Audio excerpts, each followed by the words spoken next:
Everybody, and today we're going to be recording a beginner's guide to Ninja Must Die.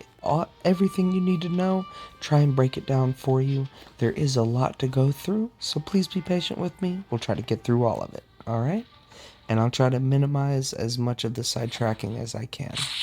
So with starting off with our ninjas, there are 4 different elements. There is wind, fire, water, and lightning.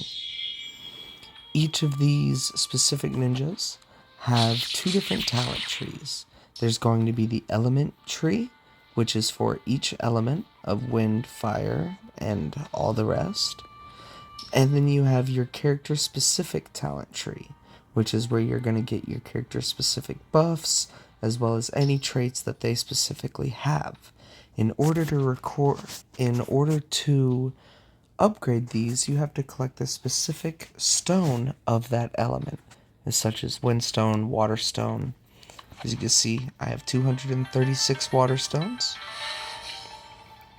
I recommend focusing on one singular ninja, because if you try to spread your resources among too many ninjas, you become light on resources, and it's much more difficult to level up your ninjas later on in the game.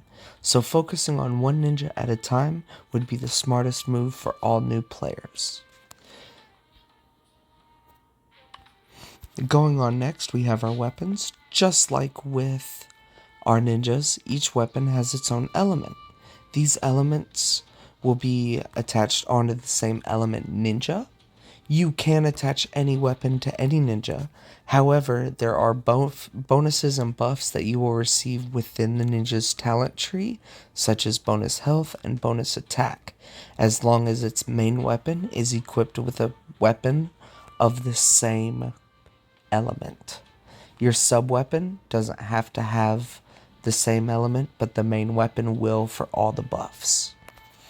In order to upgrade your weapons, you're going to enhance and you're going to use hammers.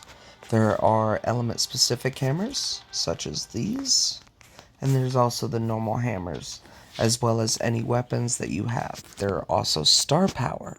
The star power gives you separate buffs depending on the buff that you have and the level of stars that you have as well.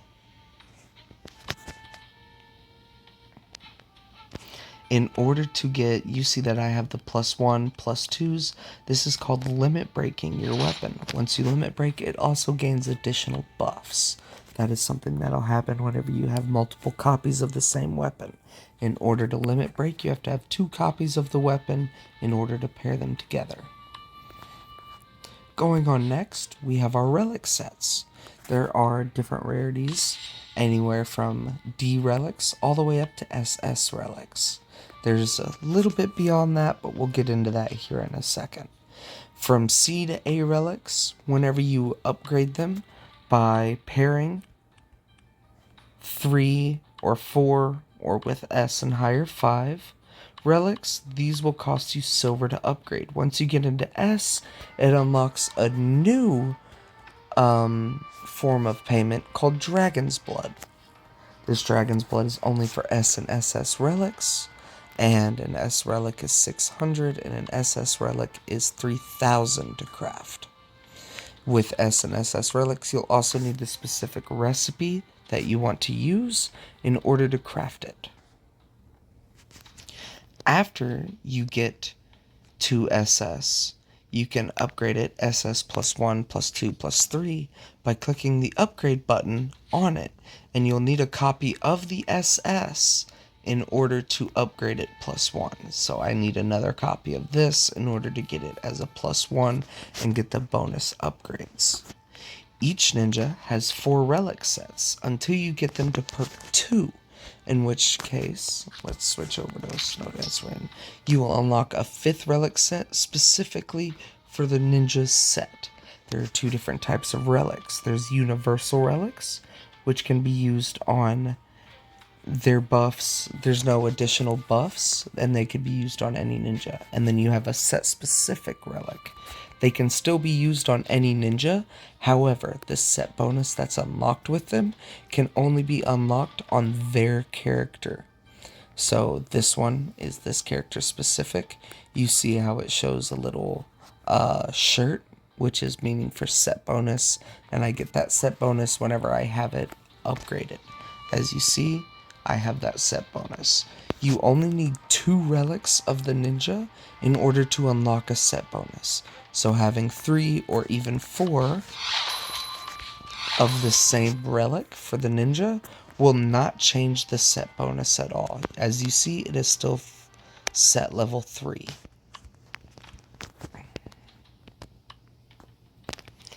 Moving on, as a matter of fact, we're going to go back because I had forgot to state about support skills. Each ninja's support skills are upgraded based on how many talents you give them. The easiest way to do it is follow the red dot within your game. The red dot is going to tell you anything you need to collect, anything you can use as well. These support skills can only be used and are only active if the ninja is actively within your team. So you can only have up to 4 ninjas within your team, so only 4 ninjas will be giving you a support bonus.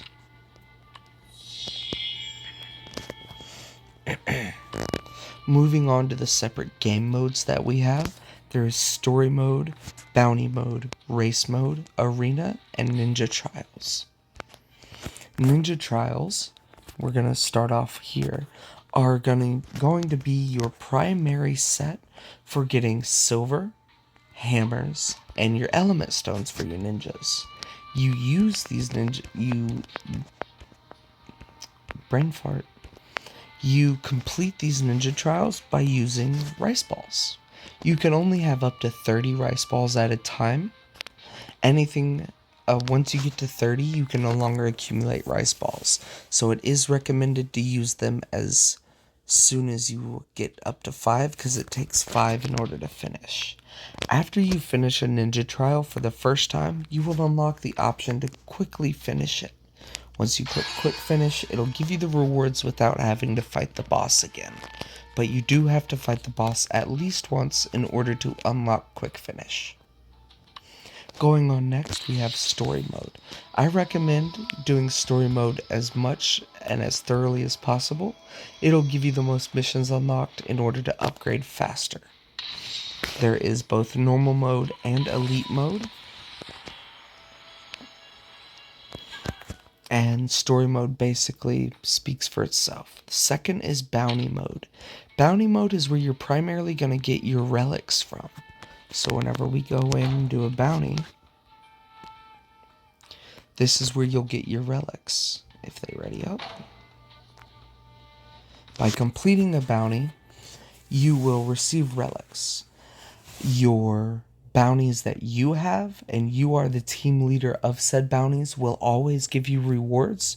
But if you join somebody else's bounty through the team recruitment menu, or if you're invited to them, then you can only get a set amount of either daily or weekly rewards, depending on what type of bounty it is. And we're going to go in here and do this real quick. There are 3 different types of ninjas, there's 3 different types of ninjas. There is Itzaru, which is the name of the ninja that you see I'm using right now, which is a triple jump, 3 jumps, and a hover. Most ninjas are either a triple jump or a hover, but she is unique in the fact that she can have both. Shut up. 1,000 cranes, death.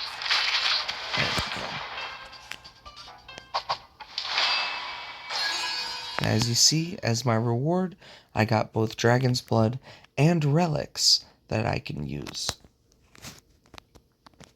After bounty mode, there is arena mode. Arena mode is a 3v3 PvP, in which this is where you'll get most of your PvP gameplay from. This is where most of the higher-ups like to be, because it's a game mode to test your might against others. Moving on from there, we also have the race mode. The race mode is what this game originally was before they added all of the other features that we have now. There's both Classic and Gale mode. You'll only start with Classic, get as far as you can in order to get their rewards. Simply put, just run for as long as you can. There is wishes going on next from the game modes. We have our wishes. There's two different types. There's the ones that are event, limited time event, such as this and this. And then there are the normal ones, which is Shrine of Fate and Gold Vault. Silver Vault is only a daily, get a week reward thing. The forms of currency for weapons is going to be keys, and the form of currency for ninjas is going to be fate amulets. I recommend saving up your fate amulets and keys for event times, which is when you'll be able to unlock all weapons and all ninjas, whereas both the Shrine of Fate and Gold Vault only have Phase 1 ninjas and Phase 1 weapons. And as we all know, as goes with video games, Phase 2 kind of blows Phase 1 out of the water. They're just better, they're flashier, so it's recommended to save them up as you can to be used during event times. And I do believe how you're going to rank up, there's going to be a main mission story underneath your name here. Unfortunately, I've completed mine, so it no longer shows. The other way you're going to be able to do it is through ninja rank missions and quests that you need to complete, which will fill up your meter bar and unlock you to the next level.